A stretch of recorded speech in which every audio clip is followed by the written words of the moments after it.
Welcome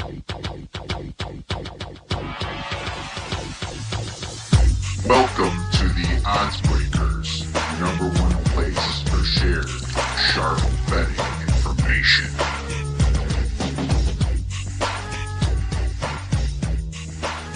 All right, we are back at the Circa Las Vegas, and very excited to talk with some college football, some NFL, and we have some great guests for you because Mike Palm is coming on, the vice president of Circa Sports.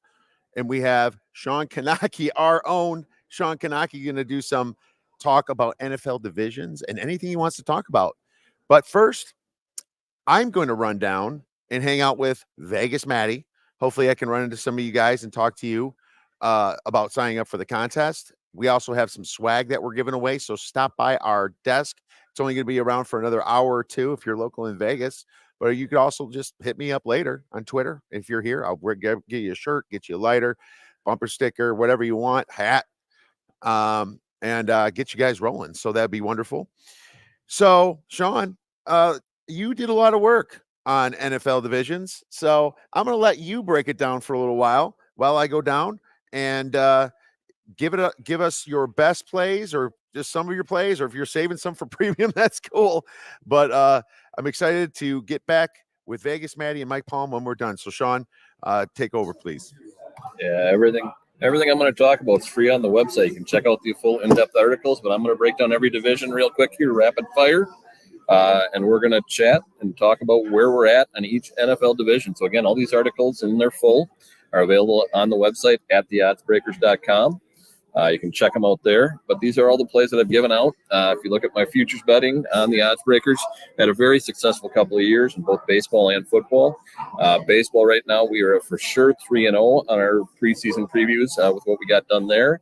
We got a couple more that are in limbo yet, but I'm hoping to run off a 5-1 in that baseball futures. And last year we did very well in the NFL as well. And we also picked the Rams to win the Super Bowl in our futures articles a few years back. And we're able to hit that and get a real nice payday on that one for a bunch of our listeners and also for myself. So let's kind of jump on here and start talking divisions. If you follow along, I kind of start off with each conference and then kind of go back from there. But let's start talking with the NFC West right away. Obviously, the class of the division is going to be the 49ers, and I don't see that changing anytime soon. They've just got too much talent. They've got great coaching. Obviously, Sean McVay and the Rams is solid as well, but Mr. Shanahan certainly knows what he's talking about and what he's doing as they continue to cruise and get things done. And they really should have won the Super Bowl last year, and I think they're going to have a real good shot to get back there again this season. Obviously Brock Purdy hasn't quite proven himself in big games yet. He got him to the Super Bowl, but I don't think he's fully developed yet. I think he's going to get better as we continue to see things go along. The Brandon Ayuk situation is going to, potentially shake some things up, but I do like the fact that they used a first-round pick on Ricky Pearsall. It gives them another top-tier talent in case they do make the move here. So I do think there's going to be some options for them to really continue to increase production on offense. On defense, they got rid of their defensive coordinator, Steve Wilkes, right away. They allowed the third fewest points in the NFL, but it was still a step back from where they were in 2022 with the top unit. They promoted Nick Sorensen from within. So they've got that change up that might shake things up on the defense a little bit, but I think the talent level is still high enough on the defense in order for them to certainly repeat in the division. I would expect them to go 5-1 or 4-2 at worst in this division. They should get Dre Greenlaw back from a Super Bowl Achilles injury. That's going to play a big deal for them as well. If they can get him back right away, I think that will certainly only help what they're going to be able to do. So division overall better with the Cardinals. I'll touch on them in a minute, but I think the 49ers should still glide to their third straight NFC West title. Last year with the Rams, I was one of the few people in the industry that thought they were going to really go by that 6.5 win total with ease. Obviously, Cooper Kupp being injured really hurt early on, but Puka Nacua coming around and showing that he's got stuff gives them another option. So now with both of them healthy, they're going to be off and running again with the offense. Kyron Williams, breakout campaign, certainly behind an improved offensive line this season. As they add photo guard Jonah Jackson to the mix. I think they will be solid on offense. Defensively, obviously, the big loss is Aaron Donald going into retirement. It's a big locker room figure. Also, a big body, hard to hard to change stuff up as much as he was double teamed inside and freeing up other players. But they did back invest in that defensive line right away in the pass rush. They got both guys from Florida State, Jared Verse and Braden Fisk. They're going to bolster that line right away. Kobe Turner was a breakout player next to Aaron Donald on the interior of that line last year. I certainly think he's going to be able to produce again, but he may see a few more of those double teams that Aaron Donald got in the past. So we'll see how that shakes out. I think their secondary took a big hit, losing captain Jordan Fuller, and also losing their defensive coordinator on this side of the ball with Raheem Morris headed out. So I think the defense is going to take a step back. The win total is at 8.5. I'm not touching this one this year, but I think there's certainly a way the Rams can sneak into the playoffs again as well. Seattle Seahawks, a lot of love going out to the Seahawks, and Mike McDonald potentially for Coach of the Year.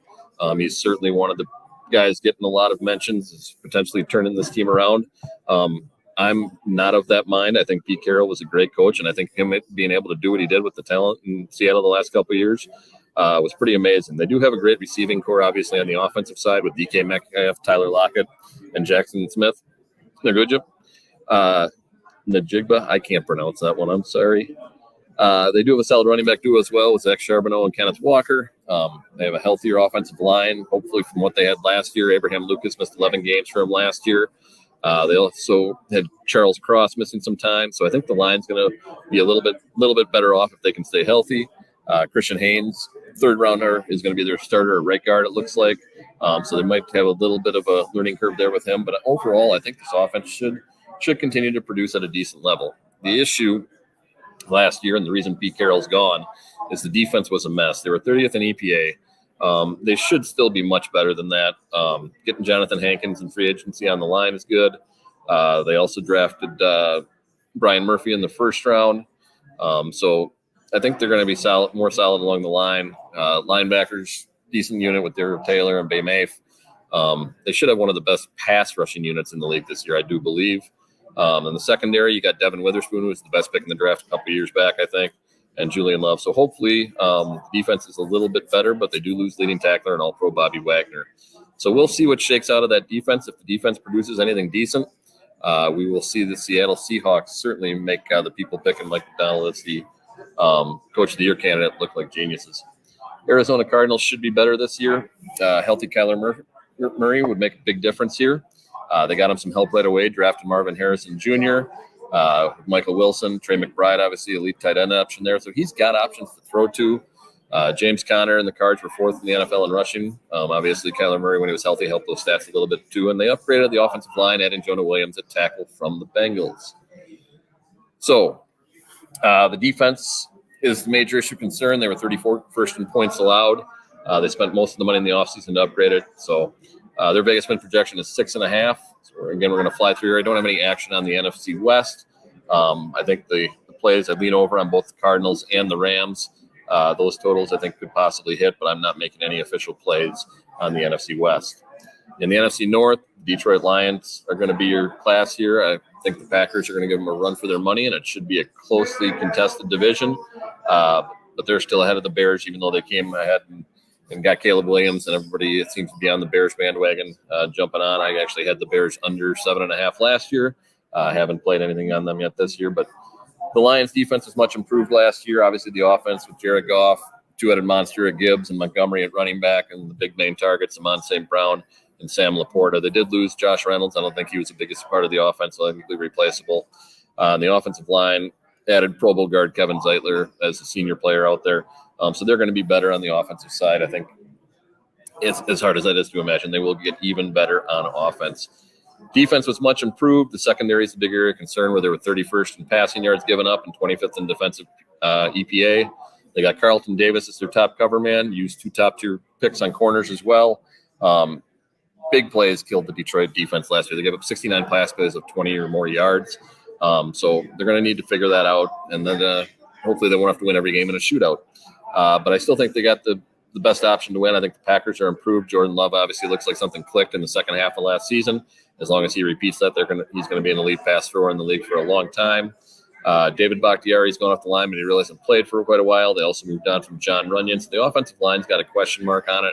I think that'll be a downgrade for 2024. They also swapped out Aaron Jones for Josh Jacobs, which I think is a downgrade at running back. Jacobs seems to obviously be real great in the running game, but Jones was an elite pass catcher as well. So we'll see. The group of wide receivers is young. There's nobody that really jumps off the page, but Jordan Love seems to have rapport with every one of them, which goes over really well. Issues for the Packers, much like the Lions, are on the defensive side of the ball. And they bring in Jeff Hafley as a defensive coordinator coming over from college in Boston College. And they're switching the scheme from a 3-4 to a 4-3, where Kenny Clark was the cog in that middle. I'm not crazy about this. I think Green Bay's 3-4 last year was solid. They just didn't seem to be able to get as much help on the back end. Rashawn Gary should be great off the edge. They need to take Devontae Wyatt or Luke Van Ness and get one of those guys straightened out a little bit, get a little bit more pressure out of one of them. The secondary, they got some questions. They signed Xavier McKinney at safety. Jair Alexander hasn't been great as hoped in the last couple of years. He's still an elite corner, but he certainly has some locker room problems, and he certainly has gotten burned on the field a couple times too. So we'll see the questions in the secondary there with 3 safeties that they drafted. We'll see what shakes out there. I still think the Lions are going to be a step ahead of them. All the Bears fans loving out there, sorry, I don't think it's going to be their year quite yet. Caleb Williams is going to be the real deal. If you watch him out on the field, the way he carries himself, the way he can make the throws, I think he's going to be an elite NFL quarterback. I think they finally got the quarterback right in Chicago. Just might take a year to figure things out. They got DJ Moore. They brought in Keenan Allen. They drafted Rome Odunze in the first round, who was the nation leader in receiving yards last year at Washington. DeAndre Swift upgrades the running back spot. Still got Cole Kmet at tight end. They're going to certainly score more points than they have the last, 2 decades. But we'll see where they get the sack totals that they gave up last year with Justin Fields, maybe because he was holding the ball too long. We'll see. But the offensive line did certainly allow a lot of pressure. On defense, Montez Sweat coming over midseason was the huge improvement there. We'll see where they shake out. I love the elite core of linebackers with TJ and Tremaine Edwards out there. Jalen Johnson champions the secondary, which is improved but still below average. They added a couple safeties, including Jonathan Owens from the Packers. If you know Simone Biles, obviously from the Olympics, she was wearing a Packers jacket at the preseason game in Chicago the other week. That went over real well. But I love Caleb Williams. I think they'll get there. The Vegas win projection this year is up to 8.5, and it's juiced to the over. So good things coming in Chicago, but I don't think we're quite there yet. Vikings are going to be a dumpster fire. I think J.J. McCarthy going down is going to hurt them even more. Sam Darnold has proven that he's not the answer. This team's probably going to start off 1-6 or 1-7. This team was 3-6 last year without Kirk Cousins. I don't see that improving. Getting Aaron Jones on the offense might help a little bit, but Jordan Addison, TJ Hawkinson, Justin Jefferson are going to create matchup issues all over the field. It's just going to be up to Darnold to try and figure out a way to get him the ball, and I just don't have faith that he's going to do that. On defense, they lose Daniel Hunter and DJ Wanham on the line on the edges, which is going to hurt. They took a lineman in the first-round pick with Dallas Turner. So we'll see what happens on the defensive line. I'm not expecting a lot of things. The interior of that line is absolutely a mess. They're going to get bulldozed by teams that can run the ball downhill. Blake Cashman, I like, is a good signing. Secondary, Shaquille Griffin's past his prime. He'll start at one corner, and then who knows on the other side. So Brian Flores did pretty good with this unit to keep them in games, but he just doesn't have the talent. Lost more even this year. It's going to take a miracle for them to get to the playoffs. I truly believe that this is going to be a huge rebuilding year. So look for them to go under their under their projection of 6.5 wins. I got it before the injury to McCarthy at plus 145. It's certainly not going to be that good coming in now. I'm going to look it up for you quick as I move on into the next division here for you. But we'll pull that up real quick. And where is Minnesota on here currently after the injury? Minnesota is down to plus 115 at the under on 6.5. I still like that. Not as much as I did when I got the minus or the 145, but certainly looking good there. Moving quickly on to the NFC South. Going to be back with a guest in about 10 minutes. We might not get to the AFC, and that's okay. NFC South, Atlanta Falcons should be the team to look for. Desmond Ridder obviously wasn't the answer. They brought in Kirk Cousins. Still solid at running back with Bijan Robinson and Tyler Algier. Drake London's going to be joined by Darnell Mooney, which gives them a little bit more weapons. They got all 5 starters back on the offensive line. Pass protection was a bit of an issue as they gave up 2.4 sacks per game, even with the limited pass attempts that they had. So that's going to be their big issue on offense. Defense was sturdy, really good against the run. They'll switch to a 3-4 scheme which I think will be fairly good for him. The linebacking core is extremely athletic. They get Trey Anderson back from injury, so they should be solid up in front seven, stopping the run. The secondary is a little bit of a work in progress. I do believe that one or two spots are solidified with A.J. Terrell at one of the corner spots, Jesse Bates at safety. And then kind of we'll see on that. But they've got the easiest schedule in the league now for the second year in a row, which is absolutely amazing. Kirk Cousins should get them a few more games. That win projection's up at 9.5, and I still think they are the favorite to win that division. New Orleans, I've had these guys live to win the division each of the last 2 years, and they haven't been able to get it done for me. So not playing them this year, no matter what shakes out. Big change with their foot on offense. Pete Carmichael was let go. Glenn Kubiak comes in. Kyle Shanahan he was Kyle Shanahan's passing coordinator in San Francisco, so I think there's going to be some good things happening with Derek Carr and the group down there. They didn't have any rushes of more than 20 yards on this offense last year outside of Taysom Hill's designed running attacks. So they need to figure out something with the running game, get some things going on the ground to take some pressure off Derek Carr and the throwers. Michael Thomas is obviously an elite wide receiver, but he is gone or was an elite wide receiver before all of his injuries. He's got everything else but him coming back. Chris Olave is the current elite wide receiver. He's going to be a franchise guy. The biggest fix, much like Atlanta, they need to figure out the offensive line. Derek Carr got knocked out of 3 different games because they couldn't keep him upright, couldn't open the holes in the running game. They took a tackle, Taliz Fuaga, with the 14th overall pick. They added Lucas Patrick in free agency, so the line should be better, but this is still going to be a problem for them. So offensive line theme here again in the NFC South is the issues, much like the NFC North. Their defense went backward in both rushing and passing categories in 2023. They were in bottom 5 on the league in attacks, pressures, and sacks. Chase Young is an addition, but he has certainly never lived up to expectations. Demario Davis and the linebacking crew is fairly underwhelming in the secondary, which is the strength of the group. I love the Kool-Aid McKinstry in the second round. I think he is actually a guy that should have gone in the first round. They're certainly not going to be a ton better as an overall unit. Age and injury is a concern. They got 3 starters over 30 now on the defense, so we will have to wait and see what shakes out there. I think the Saints are the second best in the division. Baker Mayfield and the Bucs, the division winners from last year. 3rd straight division crown for the Buccaneers. Even though Tom Brady, Baker can do it. He's shown that he is a gamer. He certainly didn't live up to expectations earlier in his career, but I think he's playing at a level that makes him a top 15 starter in the NFL for sure. Maybe top 10, probably top 15 though. They need to get their rushing attack going in Tampa as well. They were 27th in EPA on the ground. I like Rachaad White. He's a solid back. He led the league in offensive snaps. They got to get him some help. All the playmakers are back with Mike Evans, Chris Godwin, and Kate Otten. So we'll see on the offense. I don't think there's going to be much change there. The defense was really good against the run with Levante David at linebacker. And they got nose tackle Vita Villa. So both of those players are solid, leaving them against the run. Secondary, you got Antoine Winfield Jr., Jordan Whitehead, they got in free agency. The corners were an issue all over in 2023. I think they lost some depth and skill from those positions as well. So the corners are going to be the issues for Tampa Bay. I just think with them having to play the first place schedule, they're going to be a little behind both the Falcons and the Saints. The Carolina Panthers, what do you say? Well, you say Bryce Young wasn't the right one to take first overall. I mean, I don't know what else you can say. 11 touchdowns, 10 interceptions, and 62 sacks on the season. For Mr. Young, it certainly doesn't look like it's going to get any better anytime soon. Deontay Johnson is that number 1 option with the receiving core. We'll see. Jonathan Mingo, Adam Thielen.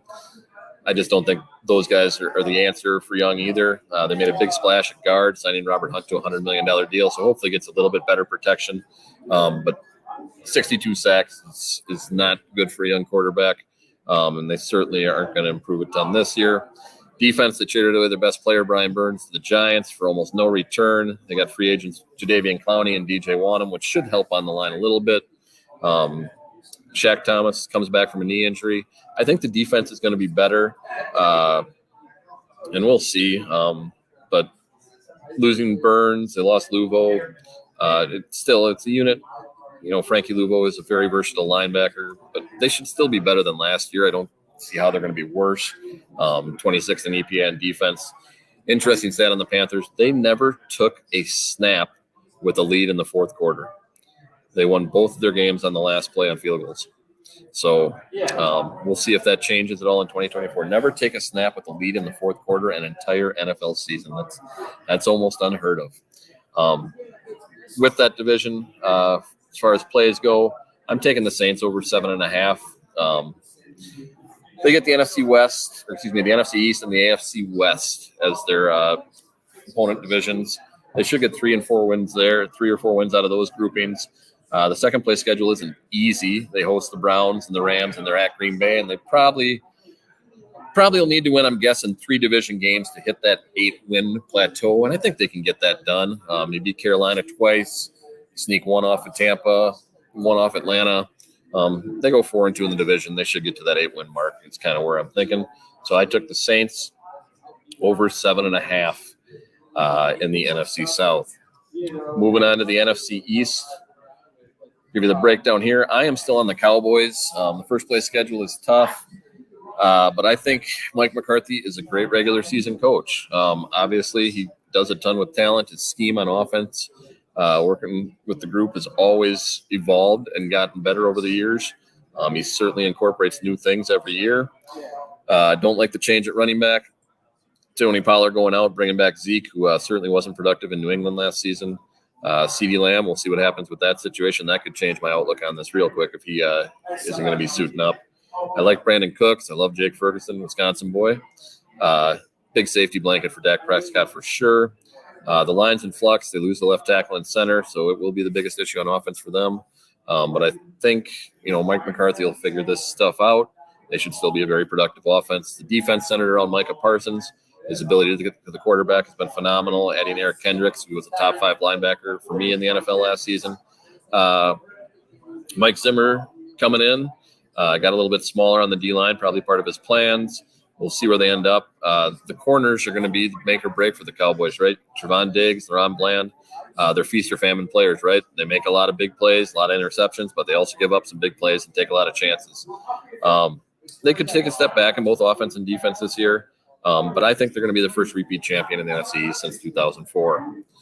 Eagles currently the favorites to win. They collapsed down the stretch last season, especially on the defensive side of the ball. Vic Fangio comes in from Miami to be closer to home. Jalen Hurts certainly looks like he can make things happen. I like Kellen Moore coming in as a new offensive coordinator. Certainly has experience working with a mobile quarterback like Dak in his younger days. And then the big ad, Saquon Barkley. So if he's able to get the running game going between Hurts and Barkley, which I certainly think they will, they're going to be in good shape to score a lot of points with A.J. Brown and Devonta Smith. O-line loses Jason Kelsey, which obviously is going to be a big thing to replace. But they've got one of the top tackle pairings in the league. That didn't change at all. So they're going to be solid on offense again. The defense was and still is the question for the Birds last season, who ended up with just a plus 5-point differential despite putting up 433 points. So Vic Fangio is going to have to get that fixed if they're going to improve and overtake the Cowboys. It's possible he does. But I think they lost a lot of production on that line in 2023. I think they took another step back, trading Hassan Reddick. They lost Fletcher Cox to retirement. Their linebacker core wasn't great. Devon White isn't that big of an addition in my book. The only improvement should be in the secondary where they drafted Quinion Marshall and Copper DeJean. They've got an easier schedule than the Cowboys. It could be the difference in winning the division. But again, I still lean on the Cowboys here. I think Mike McCarthy will get it done in the regular season. And I just don't trust the Philly defense. Obviously, Vic Fangio's got a huge name for himself and does a lot of great stuff. But I don't trust him to turn around that defense and get them into the promised land of the NFC East Championship. Washington Commanders made a whole bunch of changes with Dan Quinn coming in. Got a lot of different things going on. Jalen Daniels be the starter. Cliff Kingsbury is a great guy to have as your offensive coordinator and QB coach. He's going to do some good stuff with Daniels, I think. Brian Robinson, Austin Eckler, solid options behind him, especially Eckler as a pass catching back. Going to give him a lot of security blanket type status. Tight end with Zach Ertz, same idea. I think Kingsbury knows how to use the tight end extremely well. The offensive line, however, was awful. Should be better with the signing of Nick Allegretti. I think that'll help him out a little bit. They didn't dish out a lot of long-term deals. They did get Bobby Wagner and Frankie Lavu, a couple of veteran linebackers. The defense should be better just by those guys coming in, leadership and skill. D-line strong on the inside. They don't have much at defensive end, and I love the pick up the cornerback, Mike Sanders still. He'll start off the nickelback, should be good. but they're going to be bottom of the barrel in the division alongside the New York Football Giants, who paid Daniel Jones, which was the wrong thing to do. Nothing in my book in 2022 said that we should pay Daniel Jones. They had a fluky win-loss record. Now they're going to pay for it, and I think the front office on there is going to be on their way out along with the coach. Saquon Barkley getting replaced by Devin Singletary isn't awful. He's certainly a talented guy. They need the top pick, Malik Neighbors, to be elite for Jones to have a shot at any growth in the passing game, however, and I think he's already proven that there's no more growth to be had. 266 points scored in 2023 is miserable, and I don't think it's going to get any better in 2024. Little infighting on the defensive side of the ball. Wink Martindale is gone after fighting with Mr. Dable. Wink was always well-liked by his players everywhere he's been. They did make one big splash grab in Brian Burns, the aforementioned, on the defensive line. Their pass rush is actually decent with the front seven. Kayvon Thibodeau, Dexter Lawrence pushing up the middle. They do get to the quarterback fairly well, but they'll need to get pressure because the four in the secondary are certainly not good. Xavier McKinney's gone. They're going to have at least two rookies starting in the secondary. I don't see Daniel Jones and company making any headway up the standings this year, and it's just going to be miserable for New York Giants fans. I'm sorry. I don't know when they're going to cut the cord and pay the money to Mr. Jones, but I think you're going to be in trouble with that. My NFC East action, again, I'm taking the Cowboys here. Hopefully we got 9.5 wins. I think I'm going to take the over on that at minus 145 just for a half unit. I'm splitting up a 1 unit bet here. Half unit on the over 9.5 and a half unit on the plus 170 to win the NFC East. Those are my two best plays in the NFC East. We're going to be having some guests coming on here shortly, but I'm going to talk just a little bit about some horse racing while we're waiting for the next guest to come on. Let's take a look at the Travers coming up on Saturday at Saratoga. Some good stuff there. Some of the big horses that have been hammering it out against each other all summer long with the 3-year-olds are going to be back again, fighting it out in New York. As I pull up the race sheet here, we'll take a look. Obviously, the main horse for me and the one I've been on quite a bit, and I'm not sure I'm going to be able to pull the trigger yet again, is Sierra Leone. Will Sierra Leone be able to finally punch through and win a big race against some of the other groupings that he hasn't been able to take off yet? Fierceness is obviously been real solid, and Sierra Leone as a closing horse hasn't really performed well when he's had to come from way behind with some of these big starters. I think there's some issues there, maybe with their plan of attack, and I think they got to figure out a way to go after it a little bit earlier. You know, I just don't see him coming back against these top horses. You've got Dornoch, Fierceness, and Torpedo Anna all in the race that are all going to get out a little bit quicker, and they're all good enough to hold off Sierra Leone. So at some point, Chad Brown's got to train strategy on the horse here and maybe bring him up into a little bit more of a stalking position rather than coming from all the way in the back. I think that may be the key for Sierra Leone. We'll see if they change out tactics. If they don't, I don't think he's going to catch in again. He's going to come in second or third and not be able to catch the best of the group coming out. I like Torpedo Anna in this one coming off the inside. I don't think she'll be in the lead right away. I think Dornoch and Fierceness are both going to rake out from the outside and try and get to that first spot ahead of her. But I don't think she's going to get pinned down on the rail too bad. She should be in second or third position coming around the first turn. And then we'll see what goes on after that. But I think, you know, from what I've seen from her kicking down, obviously she hasn't lost in her last 4 and hasn't really faced this grouping either. So it'll be a change of pace for them, with Fierceness, Dornoch, and Sierra Leone having been battled out together. I'd look for Torpedo Anna to continue the roll. That's going to be my top pick, the one horse in the Travers tomorrow. So look for Torpedo Anna in the 1 spot. I'm going to put Sierra Leone in the 2 with Fierceness, and then probably all in the under in a little trifecta bet. I think that's the way I'm going to look at it. I don't think Dornoch is going to get it done again. Last 2 races have been great. Got past Mindframe and Sierra Leone 2 times ago out. Also at Saratoga at the Belmont. And the Haskell in the grade 1 also beat Mindframe yet again. So I'm gonna say Dornoch's gonna fall off here. Obviously, there were some performances earlier on the Kentucky Derby and the Bluegrass, where Sierra Leone was able to reel him in. I think they were going to do that again. So we got guests coming back in. That's right. That's right. Little horse racing, little NFL divisions, all ready to go. I'm going to pass it off here. Welcome back, Kiev. Thank you very much. We have a wonderful guest from a podcast that's been around for a long time now in this industry. Kramer is going to be coming on from Sports Gambling Podcast, and I'd love to hear some of his takes. Kramer is been sports betting for a very long time. He does all kinds of work at VSiN, and he's here to enjoy all the fun for the weekend. So, Kramer, welcome to the show. How the heck you doing, man? Dude.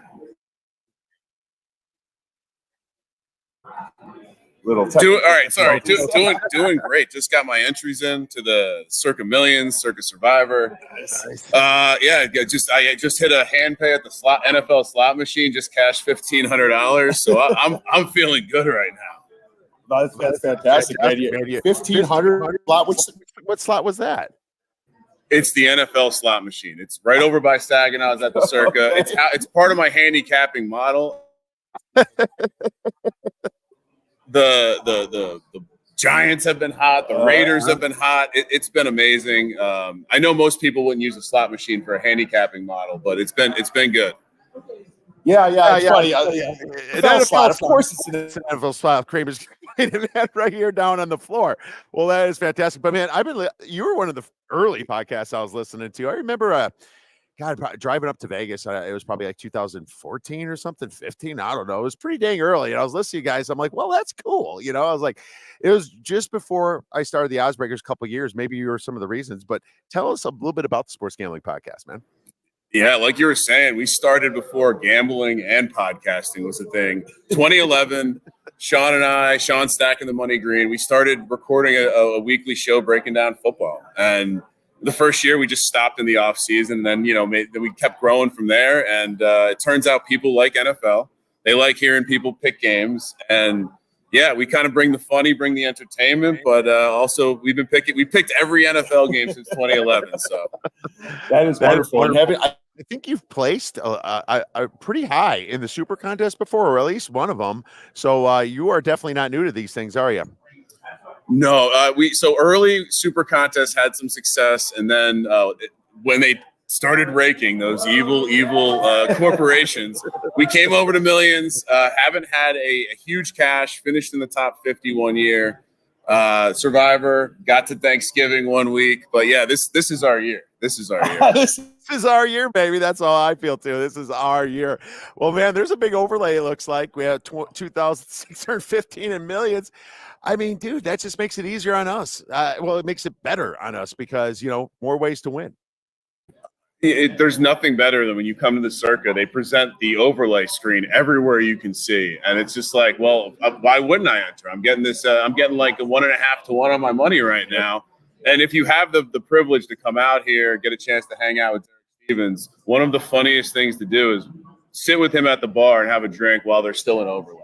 He's sweating it like a bet. He's sweating it like you and I sweat out our Sunday card. So, I couldn't imagine, but we know they're going to get home. They get home every year. Still we got about $7.5 million to get home in both contests, but let's go. Yeah, when I asked Derek a little earlier, I think I hit a bad note with him. I saw his face and I was like, oh man. It's like he doesn't love giving away free money. He loves giving away free good times to you. That's what he does. But it's like, why the man does so much for you. Why shouldn't it get to 6 million? And that's kind of the other side of things. The greedy sports bettor in me makes it want to stop right now. And then obviously the person in me wants to help Derek out as much as you can. But you guys can come down here to Vegas. You still have over 2 weeks left to get in. You can get your red eye, whatever it is, and get in these contests. We got some great proxies here. Obviously, Vegas Mag's coming in a little bit past the top of the hour. But Kramer's excited. I'm excited. And the Sports Gambling Podcast is excited as well. Before you go, can you tell us a team in the NFL that's either underrated, you think, coming in, or overrated, or even both? I'll start with overrated. I think it's the Falcons. I think this Atlanta Falcons team is filled with organizational just rot. from the ownership to the GM, we saw it during the draft situation, all the way down to the coaches. Raheem Morris, we know who he is. 4 wins, multiple seasons. Offensive and defensive coordinators have never called plays at the NFL level, and you have a whole bunch of guys who have never done it. But because Kirk Cousins is showing up, now we're there. I've actually taken a crazy long shot on the Falcons to have the most losses. Wow. 150 to 1. Again, Raheem Morris has done 4 wins before. We can get there. I'm not a believer in Kirk Cousins. Yeah, I think that things could slide pretty quickly here. So that's my overrated team. My underrated team, I am all about the Tennessee Titans this year. I love Callahan coming in, stealing his dad away from the Cleveland Browns. Will Levis, prove it year. They bring in all the tools. Calvin Ridley is in the Jamar Chase role. And the defense, there could be we need a little help there. But I'll give you a fun bet that isn't decent defense dependent. Will Levis at the Circa right now to lead the league in passing yards is 66 to 1.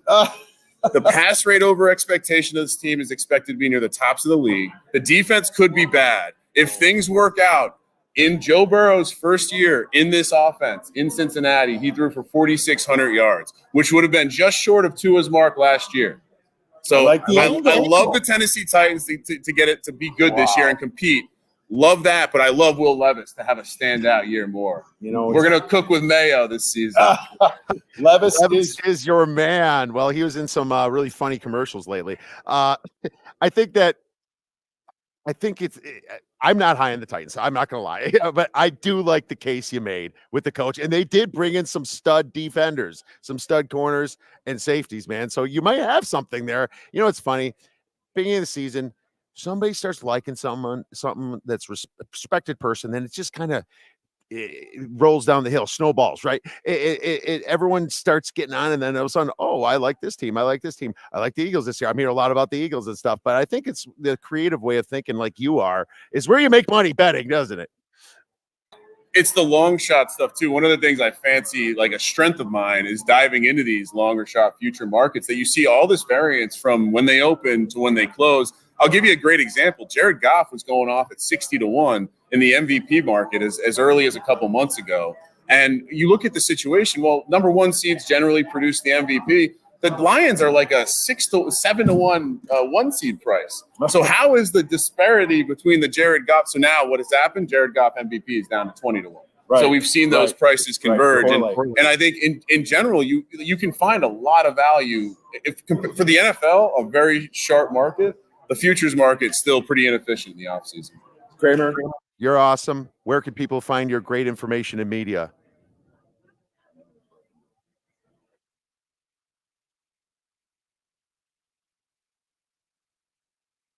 Quick technical difficulty. Here we go. Unmute. Sports Gambling Podcast, anywhere you listen to a podcast, sportsgamblingpodcast.com. And check us out on VSiN every Friday night live, 6 to 8 p.m. Pacific. Make sure you check out Sports Gambling because these guys are a ton of fun. We'll be talking soon, Kramer. Thanks a lot. We're going to go on break. We'll be back in 5 minutes with Mike Palm. If you're listening podcast form, you can always fast forward it. We'll talk soon.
All right, we are back. Just waiting on Mike Palm, but Sean, we kind of left off somewhere talking a little AFC divisions. How that? So where you want to start?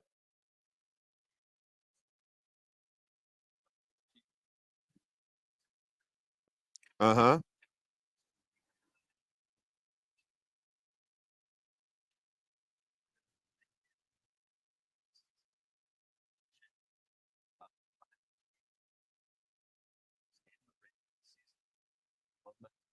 Vegas, defensive side of the ball.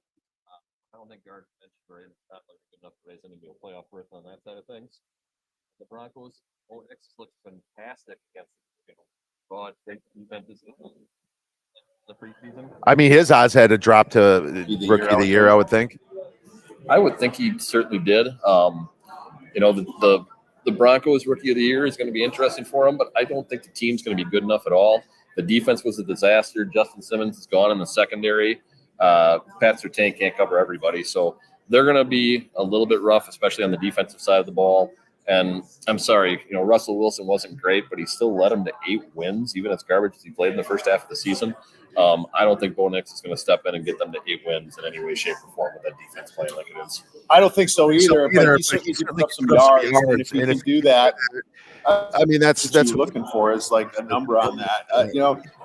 The problem is that everyone's in love with Caleb Williams, and I think there's going to be a lot of voters for him if he has a decent year. I think the Bears should get to 8 or 9 wins just based upon their schedule and the fact that Minnesota's down a little bit now, and they have the 4th place schedule. What can you say? They play the easier teams. It's just the way the NFL is. It kind of corrects itself. So that's what we usually have to deal with. But it looks like our guest is almost here. So we're going to bring on Mike Palm here and talk a little bit of football. And we're going to talk a little bit of contest here. I'm sitting here probably going to go for another 30 minutes of this show with Mike and Vegas Matty and a couple other wonderful guests. We're going to be here at the Circa, so you come by and see us. We are looking probably to get into at least one Survivor, one Circa Millions. I have to decide that yet, but we're really excited to have Mike on here, and here he is, Mike, sitting next to me. Mike Palm, Vice President of Circa Sports. How you doing, Mike? Great. Nice sitting with you at dinner last night. Yeah. Great couple hours at Bar Canada, and it rolls on today. This is one of the top 2 or 3 weekends of the year here. It's becoming. So it's my top weekend. I like it better than them all. I'm sorry, the way you guys take care of us, the amount of hospitality, the excitement of just watching the numbers and the overlays. You still get a little college football. You get a little week 0. You got the NFL preseason, which I love about the preseason, all information based. Coaching motivations and things like that. But I'm a big college football guy. How much do you watch college football, Mike? Are you mostly NFL or No, I enjoy Saturdays more than Sunday. I think the NFL's tough. Okay. I'll be honest with you, from a better perspective. and I like to bet, obviously. I think college football is more beatable to me, because there's more talent disparities.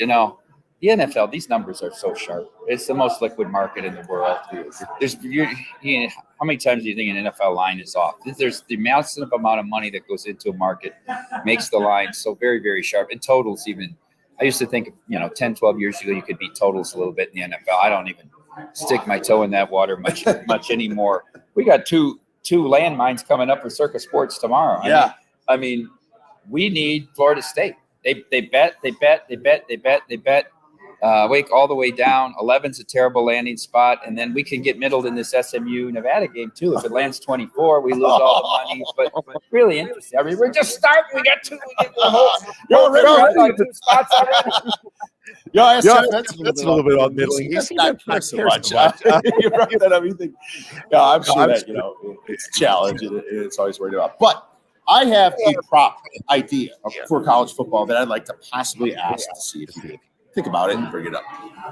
I believe in the Power 4 conferences that no team is going to go undefeated. Okay? So you look at Georgia. They're going to have a rougher schedule. You look at Ohio State. They still got to go Oregon. I I feel that because there's 12 teams in the playoffs now, they're not going to feel that pressure to go undefeated, and there's going to be some letdown games. I feel that's going to change the landscaping of it, but who knows? I mean, usually you do get an undefeated team. I would think so. I've seen it many times in the last 4 or 5 years, whether it be Alabama. I mean, and this is regular season. I'm not counting playoffs. I would wonder where you price that prop, and I would love to see. Do you count the conference championship? No, I don't. Only regular season, because I think that makes it more interesting, because I don't want to do all of them, because I think Liberty's schedule's too easy. Boise State kind of too easy in a way. I feel if you can probably make it more juice to one side, but I would think of pricing out that prop, and I would be a customer. I'm going to have our guys mull that over, and I'm going to ask them what the number would be on that market first before we consider hanging it. But two ways: one, only regular season; one, counting the conference championship games. Obviously, it's different. I'm just trying to think of who would be your biggest obstacle to the non-undefeated. That game's at Oregon. Ohio State at Oregon, so it's tough to say Ohio State because they have to go to outside. They go to Penn State too. I mean, that's what. And Georgia goes to Ole Miss. Georgia, and they have to go to Texas, right? They go to Austin. Yes, and Alabama. They might be going to Alabama too. It's tough. It's an interesting prop. Yeah. The Big 12 is so deep. I think everybody in the Big 12 might have 2 losses, even though everybody's just put Utah in the playoffs. They're going to right. It's such a deep league. They're going to beat each other up. They probably will only get one bid because they're all going to have 2, 3, 4 losses. It's interesting. That's a great prop, actually. Well, thank you. Think about that.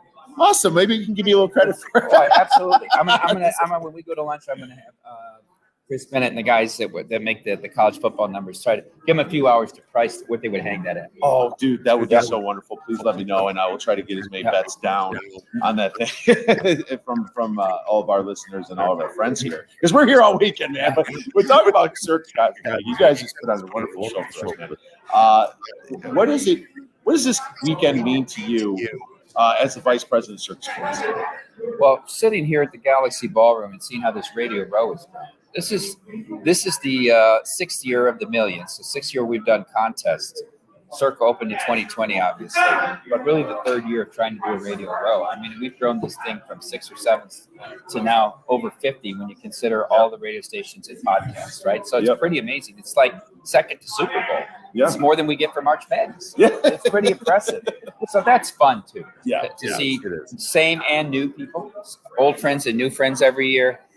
Last night was terrific. The Champions Dinner was a great idea by Derek a couple of years ago. And then hanging out at Barcan. I mean, we could stay there all night talking to people. Stadium Swim Day today. And then we're going to do this blackjack shootout, new thing this year tonight. Of course, so anybody that put 3 or more entries in between 8 a.m. yesterday and 4 p.m. today gets a raffle ticket. Okay. We're going to take that. It's in the book right now. We're take that barrel up to high limit blackjack. Second floor here. At 5 o'clock, we're going to draw 5 until we get 5 people. Must be present. We're going to play a single table blackjack shootout. Everybody gets 5,000 chips. We'll play 21 hands. We'll count up your chips. The guy with the most chips gets a $3,000 Super Bowl future.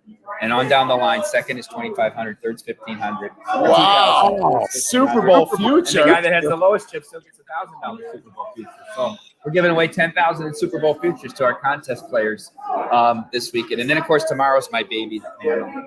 I'm excited. Yes. I'm excited for the panel. Me too.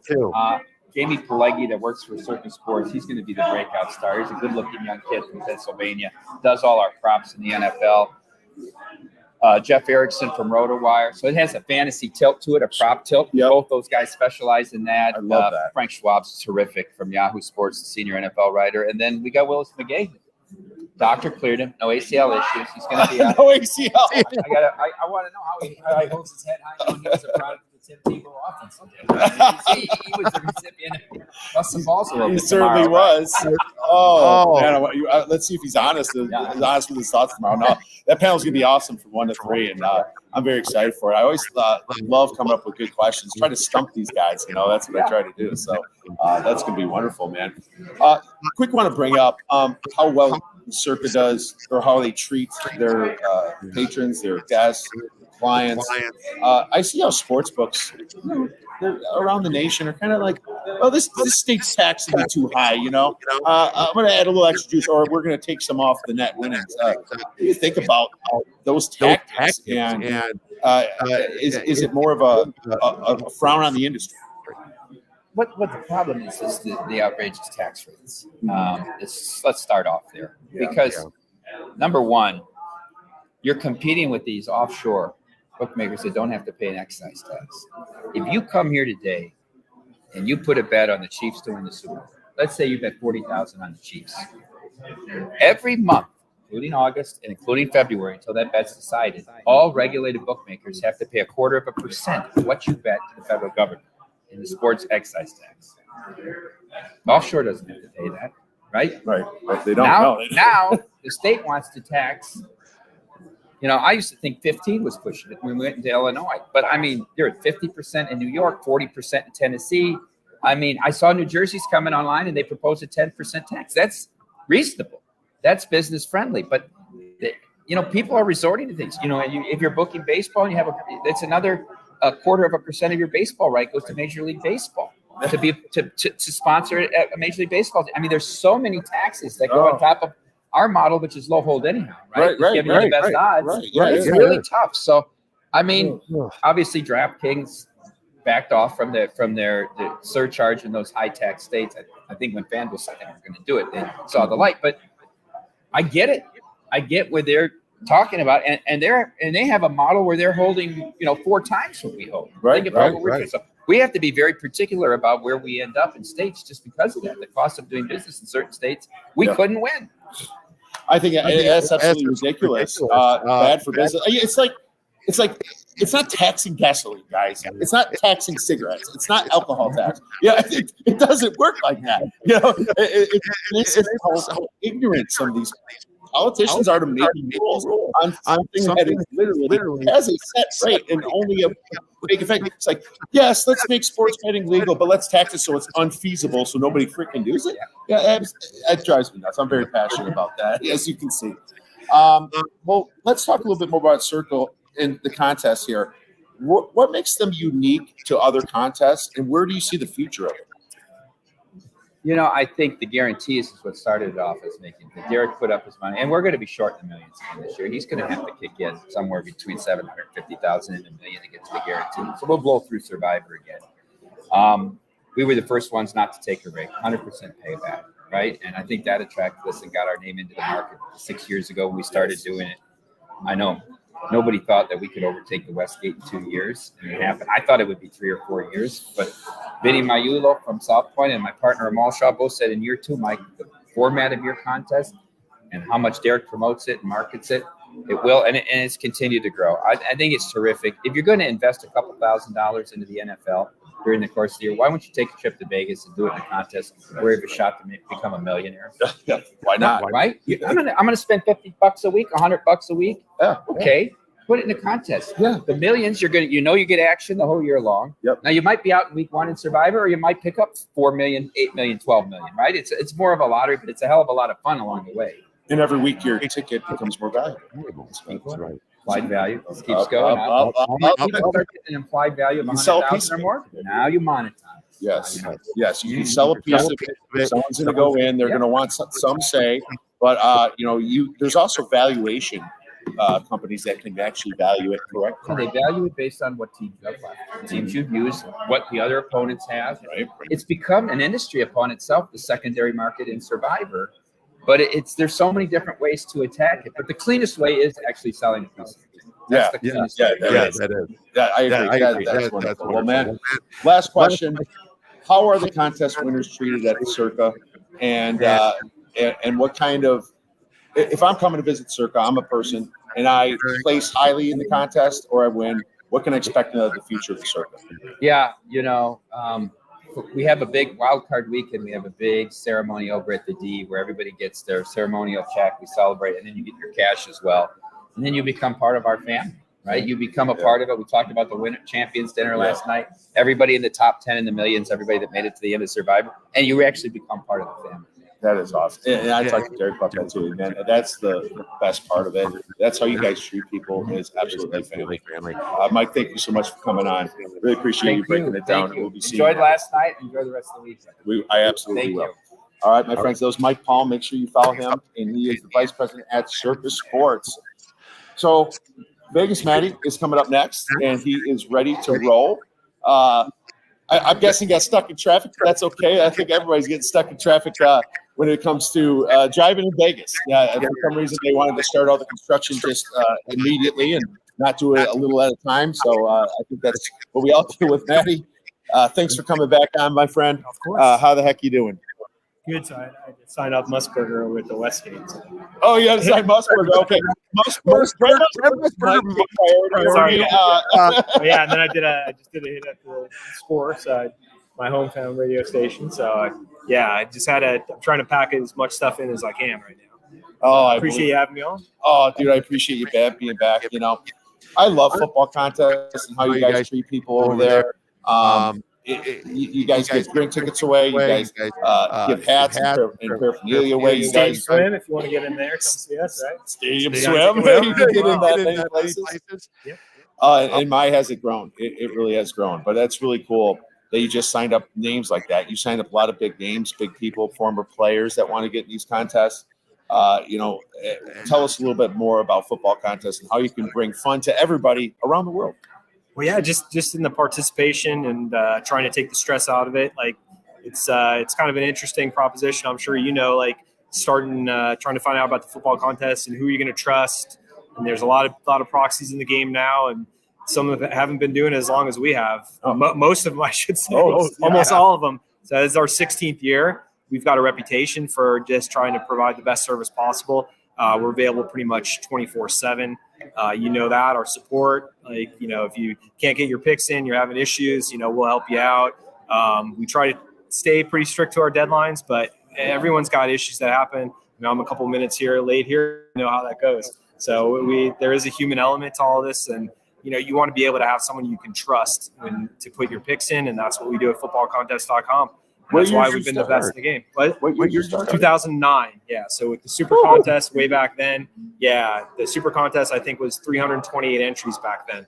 So that goes to show how far things have gone. And today I think they were up in the 550 range. So they've already got more than that this year. I know it's still a drop in the bucket compared to Circa, but they still have a very good contest there as well. Oh, absolutely, man. It's 2009. Who are you going to trust? The guy that started last year, the guy that started 3 years ago, or the guy that started in 2009? I think it makes an easy choice, I would think. But reach out to us at footballcontest.com, and we will try to hold your hand throughout the whole process, get you signed up.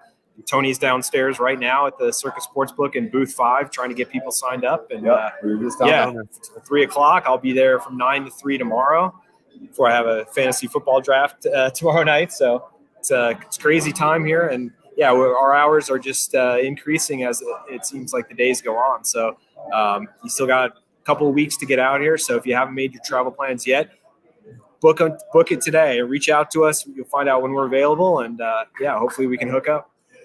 Hopefully you can hook up.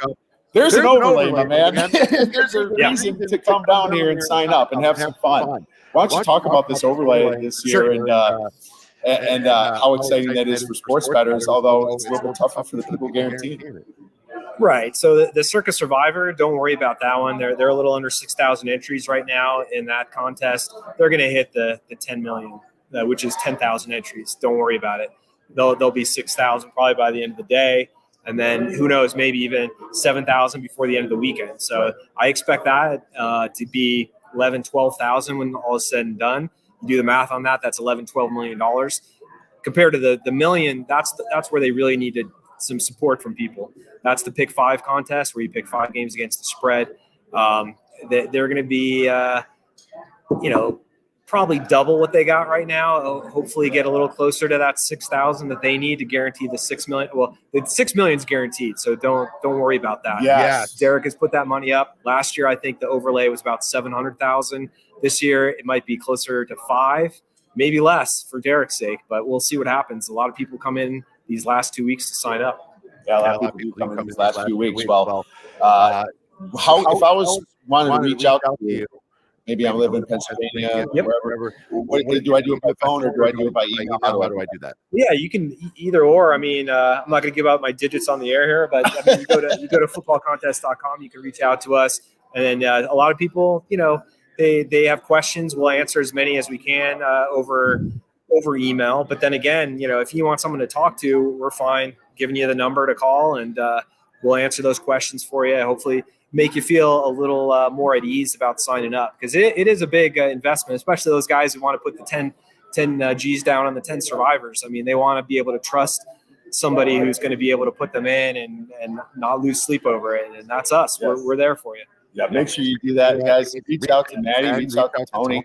Come on out, get a red eye, whatever it takes. This is the best weekend in Vegas. Yeah, you got to start coming. And we're just going to party. So if you're local in Vegas and you can't, obviously you're not going to fly in now. If you're local in Vegas, I'm going to be here. Matty's going to be here. We're just going to go to the stadium. We're going to Stadium Swim. That's what I'm trying to say without stuttering. And we're going to probably go there in about an hour. After we get some lunch, we're going to hang out, get some sun, drink some brews, and enjoy the weekend. So everybody, thank you so much for listening to the show. I really appreciate all you guys out there. Footballcontest.com. Go there. Go to footballcontest.com and come to the Circa and party with us. We'll be talking soon. Thank you.